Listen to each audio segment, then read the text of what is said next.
realized vol. So still stabilizing in the low 20s. So still, not moving as much as things like Chinese equities, some commodities, things like that. We've got 29K as the sticky level on BTC, 1800 on ETH. They're proving to be very sticky in the absence of any major catalysts. Implied vols have been falling, but they're actually now being driven by the back end. So the front end, down, but not too much. Gamma sellers are just losing appetite, right, to sell at these historically low levels. So we have got low 20s vol, but being short front month crypto vol sub 30 just doesn't feel particularly comfortable. Okay, so that's probably, and we have got positive carry back in the curve in the order of magnitude of about 5 vols. It was closer to 10 vols last week, if you remember. So as implied vols have softened, realized vols have stayed the same. That's squeezing the juice out of the orange, basically, right, and saying to you that it's kind of risk reward wise, is it worth selling front end gamma here? August does seem to be setting up for another quiet month in crypto. Anyone who tries to buy vol is getting punished pretty quickly. The pop in VIX last week, as you said, was not echoed in crypto vol, and it speaks to this decorrelation that we're seeing between crypto and TradFi markets. Okay, talking a bit more about the term structure. So we said it's being led by the back end of the curve, right? So you can see here, the moves weren't huge. So we had August down a point, back end down 2 to 3 points in Bitcoin, but the real big moves are happening in ETH. Okay, so term structure. So there's really 3.5 vol move down in Bitcoin September to October. It's the belly of the curve kind of driving it, so that the belly of the curve can't escape the low realized vol. They don't want to sell the front end anymore, so they're selling something which is kind of a bit higher up the term structure. Okay. But then these back end moves are occurring, even though we did see upside demand for Bitcoin vols, still lower. Okay, so it just shows you the relentless Vegas selling that's going on. Okay, and I think a large part of that Vegas selling is because of what's going on in ETH. So you can see ETH long end vol was down 7 points. So December and March were down 7 points. That is absurd for a weekly move in the long end of the curve. Given where vol is, that's a massive move. Okay, front end didn't fare well either. It was down quite a bit, but just not quite as much as the back. Okay, and it is down. It is below 30 vol right now.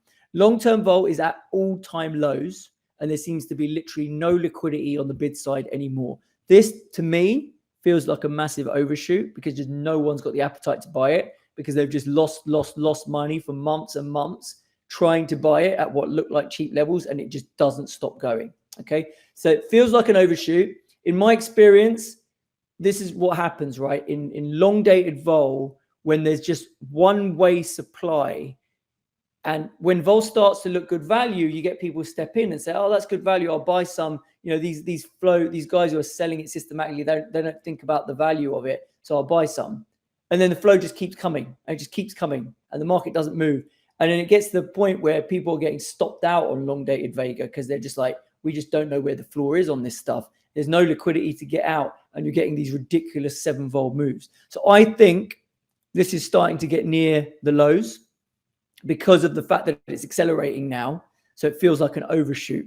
So it's not just dripping down 1 or 2 vols. The fact that it's gapping down 7 vols in a week is telling me that this is now panic in long dated vol. So for me, I'm actually starting to step in now. Okay, maybe I'm crazy, but based on kind of my experience of how long dated vol trades, not in crypto but in TradFi, this is starting to look interesting now, and I think it's an overshoot. And back to the Bitcoin point, the reason why Bitcoin vol was still softer, even though we saw demand for Bitcoin, was because the people who are getting hit in Ethereum vol need to sell something against it.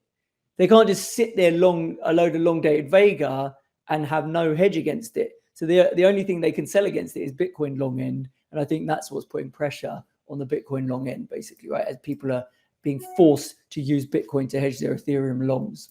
Okay, a bit of a mouthful, but I think it's worth explaining. So here you can see the relative value between the two, right? So whereas the front end is negative, ETH trading under Bitcoin, the back end is even more negative, right? Back end's at like 5 vols negative, front end's at kind of 2 to 3. And that's pretty interesting for me, right? Generally, in something like this, where mean reverts over a long period of time, the long end should be much closer to flat and not collapsing, but it's collapsing because of the sheer weight of the flow that is drilling this thing. Okay, it's the fact that the flows have diverged in the back end that is creating this distortion, and that's what presents the opportunity, in my opinion. So the value hunters should be stepping in here for ETH, particularly on the upside as the skew remains for puts. I struggle personally to see a scenario where Bitcoin goes above 40K, say by the end of the year or early next year, and ETH doesn't completely reprice higher as well. Okay, so I think this vol differential is wrong. It's a misprice, I think, and it's not true fundamental value, because I don't think ETH is going to completely ignore it, right? And we saw an example of this not very long ago, where you did see a pop in Bitcoin briefly. ETH popped as well after that big June expiry rolled off. And all of a sudden, all those guys who are short calls in size on ETH were forced to cover them. And there was a short squeeze. So I wouldn't be surprised if that happens at some point. When Bitcoin starts to fly because the ETF gets approval, it might not drag ETH up as quickly, but it'll drag ETH up. And when ETH goes, it's going to squeeze the shorts that keep selling these calls and don't seem to care that they're selling it at all-time lows in volatility, right? So that's what I think is the setup, and that's why I like the idea of starting to step in and own some longer dated upside calls in Ethereum. Okay, I mean, you can own them in Bitcoin as well for sure, but I think in Ethereum is where the real deep value is right now. Okay, SKEW. BTC SKEW moving back towards consistent call premium across the curve. So 1 week to 3 month expiries have got a 2 vol call premium. Back end is still at about 4 vols, because that's really where a lot of demand is coming in and pushing it. ETH SKEW is more neutral in the 1 week bucket, but then if we look across the curve, it's about 2 vol put premium for the rest of the curve. And we think that's because the call selling flows are pushing down those calls, and they're not pushing down the puts by as much. And that's why we're seeing a put premium, basically, right? So that long end flow is overwhelming and pressuring the upside in Ethereum and creating this divergence between the SKEW on Ethereum and Bitcoin. This divergence in SKEW is indicative of stronger sentiment towards Bitcoin. However, if you look at the actual Bitcoin Ethereum cross, the spot, Ethereum spot isn't getting hammered relative to Bitcoin. Sure, it's not rallying, it's not outperforming, but it's not breaking down below support levels, right? So there was some nerves around curve and the impact on DeFi, but we haven't seen Ethereum, the ETH Bitcoin cross, break down below key support. So that's what suggests to me that this divergence in SKEW is just flow driven in the option space, and it's not, there doesn't have a good fundamental reasoning backing it right now. Okay, which is what is making me think, using this as an opportunity to get into some ETH longs does make sense. Dashboards obviously showing buy calls. We're not massively, but it's kind of more towards buy calls, obviously, given where vol and spot are. Ethereum even deeper, obviously, into buy calls. So that's why another reason, given just how low the vol is, and we're thinking makes sense. But we don't think short dated calls make sense, right? Clearly, it's impossible to know when this thing's going to break out and actually have a move. So, for me, the earliest I would go is December. Okay. Okay.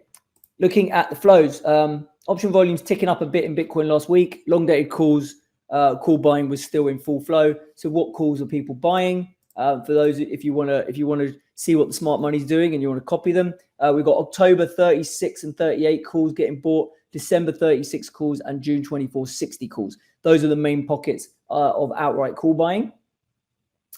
We did see some Vega selling in the form of calendars. So, there's some big calendar trades out there in Ethereum. We're also seeing that in Bitcoin. So August versus October 32 call calendar getting sold in a big clip. We're seeing two-way flow in risk reversals, where we saw 27th of October bearish risk reversal. That was on the 26 versus 34K strikes.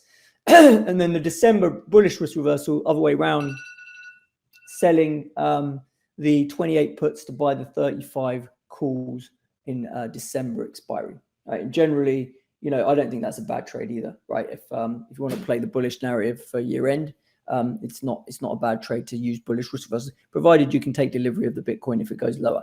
And then lastly, tiny bit of put protection buying in the front end, just because vols have got so cheap and SKEW is for calls. You can get into that protection very, very cheaply in case you're buying outright and you want to protect it. Okay, so that's Bitcoin flows. Ethereum flows were actually up around 30% because the big call sellings come back in size. You can see that it's kind of massive clips, kind of overwhelming everything else. So the big monster clip was the 29th of September versus the 29th of December call calendar on the 2200 line. That's the thing that's really pressurizing that long in vol and made it collapse by 7 points. And it's actually it's a September call overwriter rolling their position to December. So that is systematic. So the chances are at some point they're going to roll that to March as well. So just be aware of that until they get squeezed and we smash through 2500 at some point, but remains to be seen. And then we also saw October selling in 2000s and 2100 calls in big size as well. That's these big blue bars. And then there's a funky one, which was the October puts, 1500 puts versus the June 24 1200 puts. It was the June actually getting sold. So don't know if that was some kind of protection trade where you're buying downside gamma and shorter dated Vega versus selling the long end. Who knows? But again, it's another clip of selling Vega because you're selling that June 24. Okay, so, and those are the main flows, but there just doesn't seem to be any bid for Ethereum Vega anywhere. All right, and that's what gets my juices flowing, basically thinking there's opportunity. Okay, gamma positioning wise, BTC dealer gamma did stay close to zero. It has dipped very slightly into negative as some 30k strikes were bought for end of this week. So they've got some negative gamma attached to them. That's this red bar here. So once that expires, we're probably going to flip back towards small long. Overall, dealer books are only short above 32k. So we don't really think the gamma positioning is doing much to the market right now until we see a reason to break above 32. ETH gamma positioning is more long as it has been persisting for quite some time. All this Vega selling pressure. Look, there's some big September options here. Now we've got October being sold here as well on all these local to slightly upside strikes from all these overwriters. So the market would need to move quite a lot to change the dealer gamma profile because it's not super short dated stuff. Because it's Vega, because we're talking about September and October, the gamma profile is more stable. So it's going to, like I say, if dealer gamma is going to stay positive for a while unless a load of flow comes in very short dated options, which we don't seem to be seeing at all. In fact, we're seeing quite the opposite. Okay, and then what have I been up to? That's the summary for this week in crypto. Thanks a lot, as always. I'll catch you guys later.